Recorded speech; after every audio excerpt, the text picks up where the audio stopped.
setor elétrico ele tem tido um papel fundamental na política e na economia brasileira nos últimos 20 anos.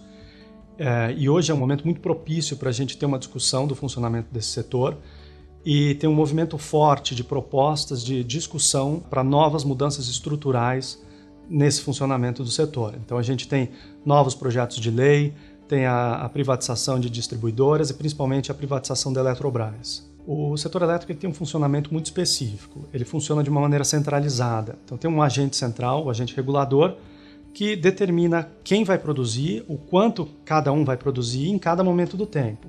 Então isso é bem diferente de um mercado de commodities, ou seja, o setor elétrico ele não funciona de acordo com as leis de mercado. Então um mercado de commodities, o preço ele é dado quando a oferta iguala a demanda. E aquele preço, quem quer comprar, compra e quem quer vender, vende. Isso dá a quantidade de equilíbrio. O setor elétrico é bem diferente disso. Agora a questão é a gente entender por que ele é diferente disso e por que ele tem esse funcionamento centralizado. Ele funciona diferente de um mercado de commodities porque ele é diferente de um mercado de commodities. Ele tem uma estrutura muito diferente de um mercado de batatas, de um mercado de café.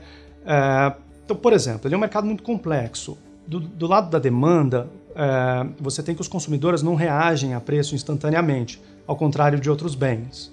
Então, quando tem uma mudança de preço, tem um certo delay na resposta do consumidor. E a demanda tem que igualar a oferta continuamente. Em um mercado tradicional, se você tiver uma escassez de um bem, ela pode ser uma escassez temporária e tudo bem. No mercado de energia, isso é muito grave. Um déficit de energia é um problema sério. Isso do lado da demanda. Do lado da oferta, também tem um funcionamento bastante específico.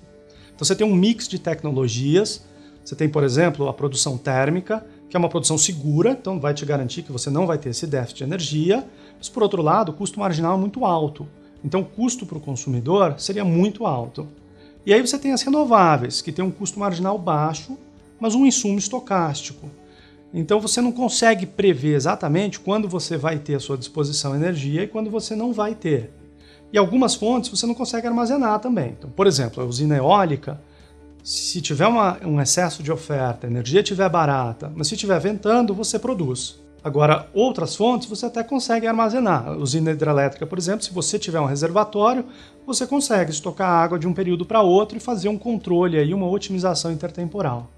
Então você tem esse mix de tecnologias com custos diferentes e fazer a minimização de custos aí e uma produção eficiente é um problema muito difícil. Um problema complexo, um problema muito difícil, e esse é um dos motivos que leva a essa produção, a esse mercado ser centralizado. Além disso, em termos de longo prazo, uma fonte que produz muito quando a energia está barata pode não ser rentável. E você quer garantir que tem investimento nessa fonte também. Essa é uma outra questão, um outro desafio de um mercado que não fosse centralizado. Então esse planejamento de custos ele é complicado. Da maneira que ele é feito hoje, é feito com base em modelos computacionais que fazem essa minimização de custos e tem um direcionamento técnico. Mas o fato da alocação ser centralizada, isso gera alguns problemas. Então, por exemplo, uma alocação centralizada tem um problema inerente de coleta de dados para os parâmetros do modelo. Tanto do ponto de vista de incentivo, de você gerar incentivos para os agentes revelarem a informação privada que eles têm sobre as condições locais, quanto do ponto de vista de agregação de informação mesmo. Além disso, também é difícil de você agregar expectativas futuras do preço de energia. Outro problema é a ingerência política, que é a chamada inversão da ordem de mérito. A própria decisão de investimento também sofre dessa ingerência política. Tudo isso gera uma necessidade de reforma para um modelo em que os agentes possam tomar as próprias decisões. Então, num modelo centralizado, como eu falei, o fato do planejador decidir quem produz e o quanto cada um produz faz com que, às vezes, você tenha agentes que queiram produzir, eles têm, vamos supor, têm água para produzir, quer produzir, mas não pode produzir porque o agente central diz que não é a hora dele produzir. A gente busca um modelo em que os agentes que queiram produzir, produzem, e quem não quer produzir, não produz. E que tenha o funcionamento típico de mercado descentralizado. Mas aí o desafio é até que ponto um mercado descentralizado consegue garantir uma produção eficiente e segura de energia a um preço razoável para o consumidor. E essa é a nossa pergunta no desenho de mercado. Como fazer a regulação para garantir o funcionamento de mercado com um modelo descentralizado sem preços abusivos para o consumidor?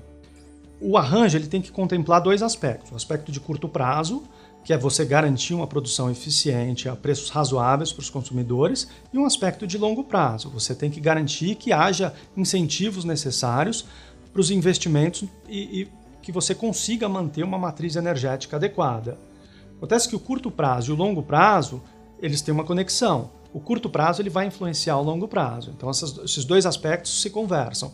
Então os preços correntes eles vão ter uma influência no tipo de investimento que você vai ter no futuro, na fonte de geração que você vai ter, e esse tipo de investimento, o direcionamento desse investimento, vai ter uma influência nos preços correntes do futuro. Então você tem o curto prazo aqui determinando os preços correntes, isso influencia os investimentos, e os investimentos vão, obviamente, determinar os preços correntes do futuro. Então você tem esses dois aspectos e o desenho de mercado tem que estar atento a esses dois aspectos para você garantir uma produção eficiente com uma matriz energética adequada.